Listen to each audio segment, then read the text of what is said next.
Good afternoon, Namibia and the world, and welcome to the Government Information Center. My name is Desire Kahiha, and this afternoon I am hosting this very pertinent press conference, and we're going to jump right into it. We are done with the celebration of independence, and now we hit the ground running in making sure that you are well informed. In the studio this afternoon, I do have my very own Honorable Minister, Emma Theophilis. She is the Minister of Information and Communication Technology. Thank you very much for being here. She's also joined by Professor Tulimevava Mufeti. She is the chair of the board for the Communications Regulatory Authority of Namibia, for short, CRAN. Thank you very much, and also thank you very much for everybody who has joined us in the studio, including our various media houses. We're trying to make sure that everybody gets this piece of very important news. And without further ado, I would like to just run through the small house rules. All cell phones, please, on silence, complete silence. And for our media houses, if there's anybody who does have a question after our esteemed guests have completed their presentations, please be reminded that you walk over to the podium where I'm at right now, you pose your question, and then we hand it over for them to answer us. I trust that is well with everybody. Thank you. And at this point, I would like to hand it over to my Honorable Minister, please. Thank you so much, Desire. A very good afternoon to all our viewers and listeners at home. We're very happy, alongside the chairperson of the Communications Regulatory Authority of Namibia, Professor Mufeti, to do this press conference and appraise the nation on the decision taken by the government of the Republic of Namibia through the Communications Regulatory Authority of Namibia to decline the application license of Starlink. So, members of the media, the MICT Executive Management and Team, the CRAN Executive Management and Team, distinguished invited guests, esteemed stakeholders, ladies and gentlemen, good afternoon. As you may be aware, the decision of the Government of the Republic of Namibia to the Communications Regulatory Authority of Namibia regarding the application by Starlink Internet Services Namibia, Pty Ltd, has been formally published in the Government Gazette as of yesterday, the 23rd of March 2026. This engagement serves to provide context to that decision and to reaffirm the authority's commitment to transparency, regulatory certainty, and of course, the rule of law. CRAN's mandate is to regulate the communication sector in a manner that promotes universal access, fosters fair competition, and supports Namibia's digital transformation. In doing so, the government, through the authority, seeks to balance the encouragement of innovation and investment with the need to ensure full compliance with the legal and regulatory framework governing the sector. Namibia's telecommunications sector continues to evolve with ongoing investment infrastructure, increasing service availability, and a growing range of offerings aimed at improving connectivity across the country.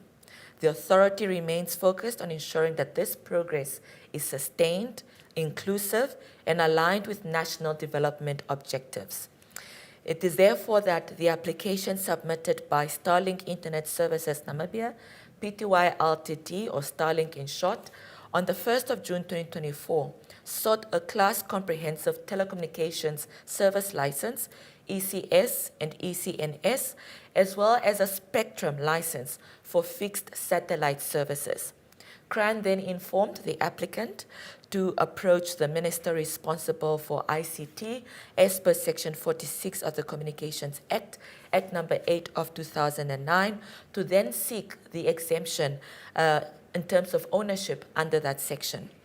It is on the 1st of July 2024 that the applicant then approached the Minister of ICT in terms of applying for the exemption under that particular Section 46 of the Act. Subsequent to that, consultative sessions were held with different stakeholders around the specific application on an exemption, and a decision was then communicated to the Communications Regulatory Authority of Namibia and the applicant in relation an exemption of ownership in accordance with Section 46 of the Act. The authority undertook a comprehensive and structured assessment of that application thereafter, in accordance with the Communications Act and the applicable licensing and spectrum regulations. This process was guided by the principles of administrative law, including legality, rationality, proportionality, and procedural fairness, and included consideration of public submissions. The application was evaluated against 6 prescribed statutory criteria, namely competition, technical and financial capacity, frequency availability, ownership and control, national defense and public security, and lastly, compliance history. I will now hand over this segment to the chairperson of the Communications Regulatory Authority of Namibia, Prof. Mufeti, to explain these criteria in detail and the final decision that was then finally gazetted in the Government Gazette as of yesterday. Over to you, Chairperson. Thank you, Honorable Minister. Good afternoon, ladies and gentlemen. As indicated by the Honorable Minister, the authority followed a comprehensive process in assessing the application, and we looked at the criteria that involved the following categories. So for the first criterion, it's competition. The authority evaluated the business case that Starlink presented and noted that this case is expected to enhance competition in Namibia's telecommunications sector. It will address coverage gaps, especially in areas where terrestrial infrastructure is costly and challenging. Nevertheless, the authority was concerned about the applicant's lack of physical presence and direct economic investment in Namibia, which the authority consider important. Regardless of that, the authority thought that this could be mitigated by imposing license conditions, which is something that the authority already does. So overall, looking at the shortcomings as well as the mitigation, the authority concluded that the applicant met the competition criteria subject to licensing conditions related to the establishment of a physical presence, direct economic investments, as well as digital infrastructure in the country. So therefore, we considered that this application met the competition criteria, which is the first criterion. The second criterion is on technical and financial capacity. The authority noted that Starlink has demonstrated both financial capacity and the technical expertise that is necessary to successfully execute its business case. And therefore, we were satisfied as an authority that Starlink has met the required criteria on financial and technical capability. The third criterion is on frequency availability. We did not foresee any technical constraints that are arising from limited availability of frequencies. There is frequency that is available, sufficient within the designated frequency band that was requested for use by Starlink. Accordingly, the authority then concluded that Starlink has satisfied this criterion that is related to the availability of radio frequencies. Then we look at ownership and control. As the Honorable Minister has already indicated, Starlink was requested also, like all the other applicants, to ensure that they meet the prescribed requirements of ownership under Section 46 of the Communications Act. However, unfortunately, Starlink does not comply with these ownership requirements. The entity is wholly foreign-owned. So Starlink did not obtain the exemption from the statutory obligation that mandates it to have a minimum ownership of 51% Namibian. and therefore this criteria was not met.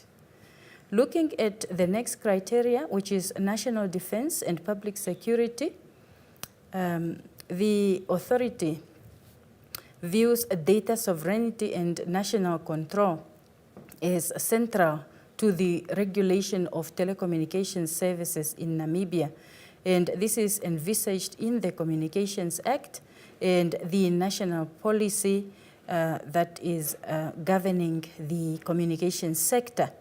The Communications Act mandates that all licensees should operate in a manner that promote public interest, that safeguards national security and ensures compliance with applicable legal and regulatory obligations that include provisions that are related to lawful interception, consumer protection, as well as effective regulatory oversight.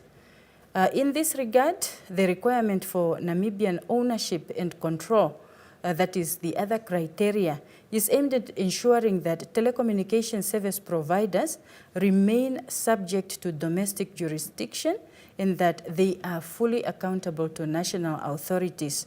Starlink's proposed business model that is based on satellite-delivered services with 100% foreign ownership, it raises material regulatory considerations concerning the jurisdiction, enforceability of compliance obligations, and the ability of the authority to exercise effective oversight as required under the Communications Act. And therefore, in light of the above, and in accordance with the principles and provisions of the Communications Act, the authority found that the application does not, at this stage, adequately satisfy the requirements that are related to national defense and public safety. The last criteria is that on compliance history, and Starlink contravened the Communications Act, Section 39(3)(d), by operating a network and offering a telecommunications service without a valid service license. Starlink's contravention of the Communications Act and subsequently its failure to respond to the authority's summons shows a total disregard for the governance framework of the sector, and it also raises doubt on Starlink's ability to honor license conditions in future. Accordingly, the authority thus concluded that the Starlink did not meet the criteria for compliance history due mainly to penalties that are imposed for illegal transmission and failure to respond. Therefore, Honorable Minister, upon our evaluation, CRANE found that the applicant met only 3 out of the 6 criteria that are required by law, and since each criteria is a ground for refusal, the authority then resolved to decline the application for the Class Comprehensive Telecommunications Service License, ECS and ECNS by the applicant. Thank you, Honorable Minister. Thank you very much. That concludes our statement. Desire all the viewers and listeners at home, in that consequently, in accordance with Section 101, subsection 6 of the Communications Act, the application for a spectrum license was then declined because such a license cannot be held independently of a Class Comprehensive Telecommunications Service License. I would like to reiterate here at the end that the Government of the Republic of Namibia and that of the Ministry of ICT and the authority CRAN continues to remain committed to ensuring that innovation lives very, very comfortably with regulation in the best interest of Namibia and its people, and ensuring that we continue to advance the sector in the best way that we can. And with that, we thank you very much for your kind attention. Thank you very much, Honorable, and thank you very much, Prof. Mufeti. I believe that was quite detailed, but we would not be a free and fair country if we do not allow our media houses, if any, to pose any questions, that they need clarity on any part of this particular information that we just received. And remember, once you come onto the podium, please do let us know what your name is and which media house that you are representing this afternoon. Thank you.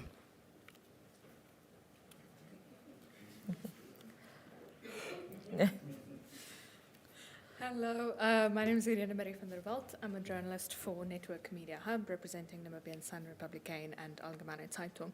I just have one question pertaining to the 51% ownership, and you must please pardon me if I'm a bit ignorant on this, but I'd like to know what that process is like. Are 51% shares sold? Is the international company expected to establish a local entity of which 51% ownership must be acquired by Namibians?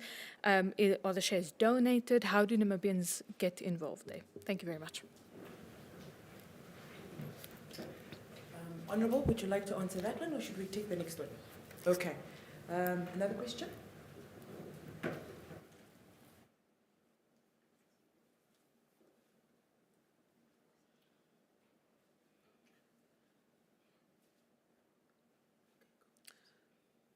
Good afternoon.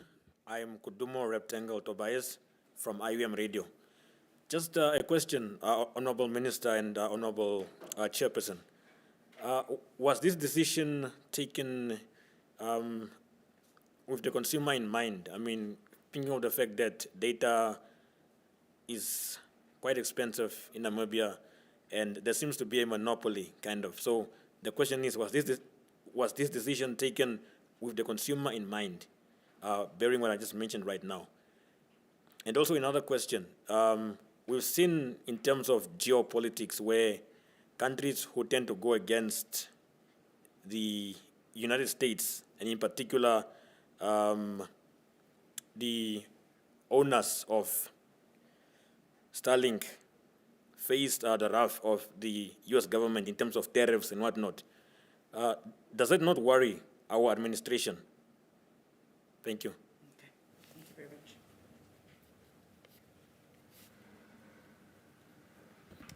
much. Okay. Honorable, I think you are ready for the first question. Then we just answer the first three questions. If there are still any on the platform, then we take them on. Okay, there be another one now? Is there maybe another question?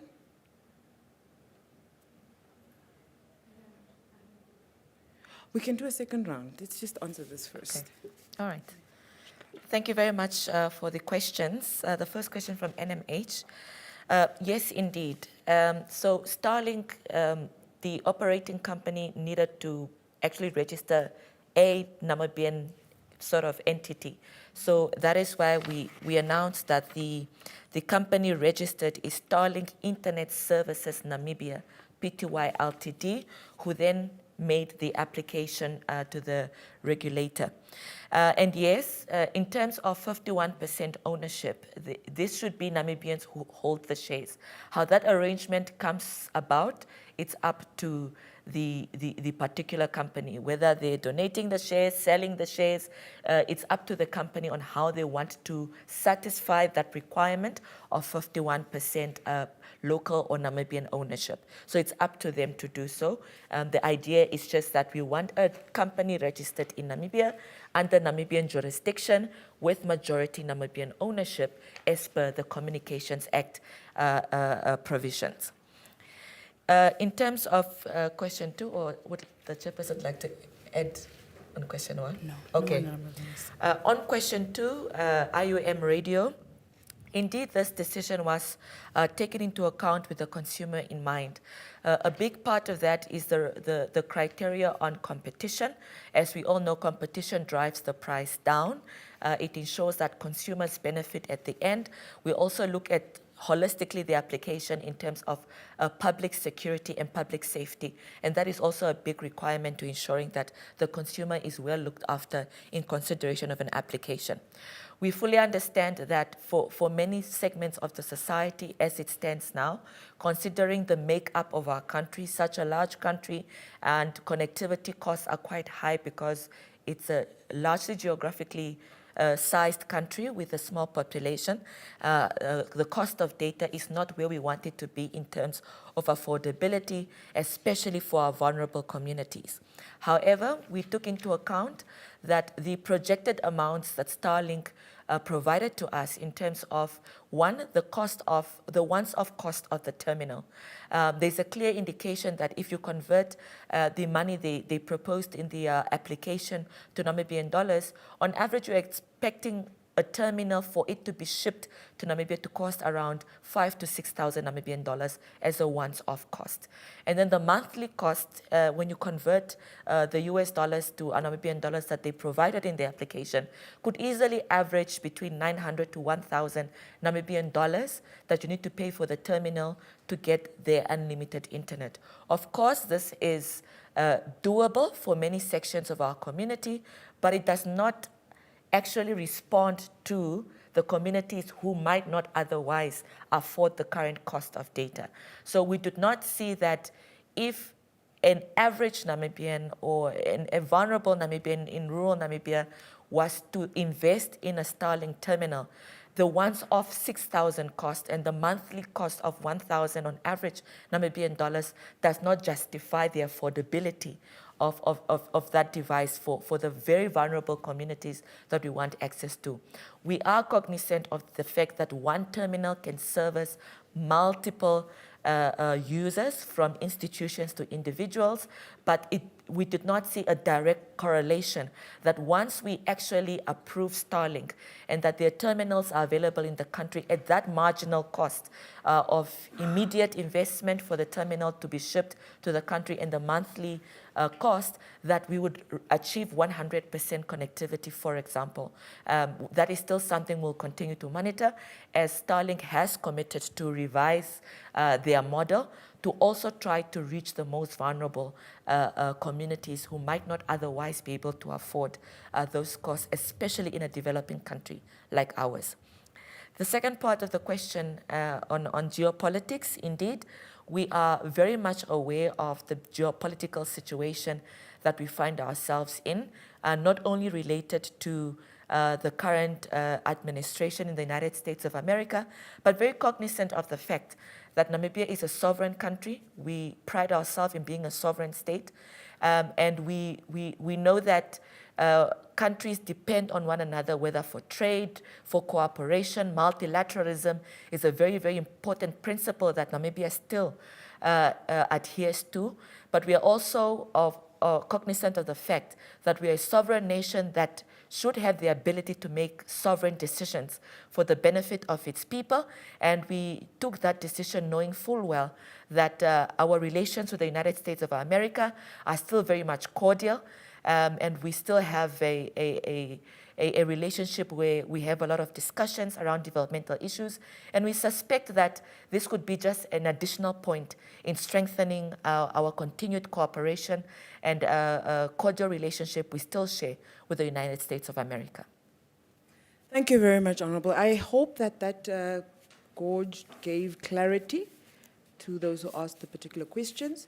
We do still have time for 2 more questions, if we have any on the floor. You still have a question?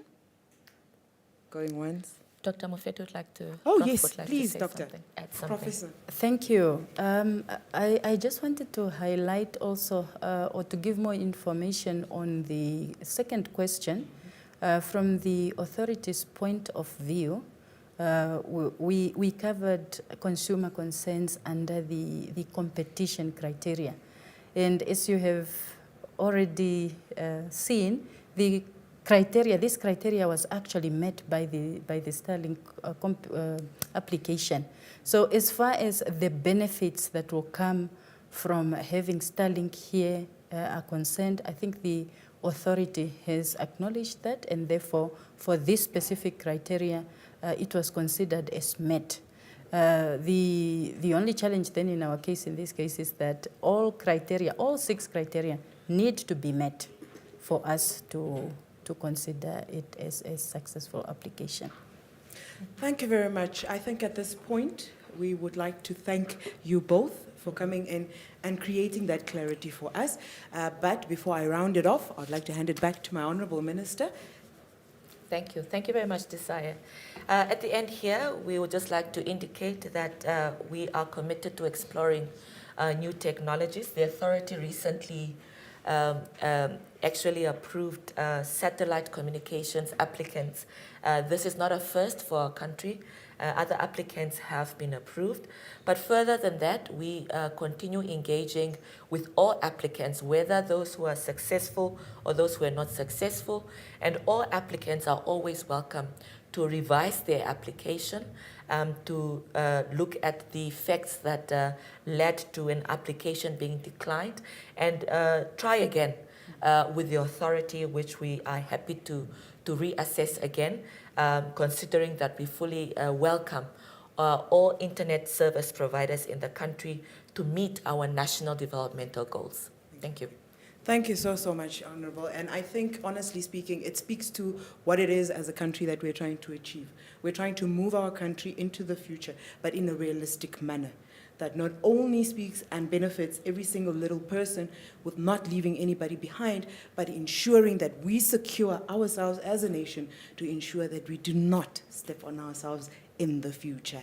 So thank you for that, and we've come to the end of this press conference for today. Please ensure that you stay tuned on all our platforms to make sure that you stay appraised with any developments that arise, whether it is out there on the ground or from our chambers in the various boardrooms that have been constituted to make sure that the necessary decisions and the safe decisions are made for our country. From myself, Desire Kahiha, thank you very much to the media houses that are represented, the various officials that made the time to be here with us, along with our Professor Mufeti and my Honorable Minister.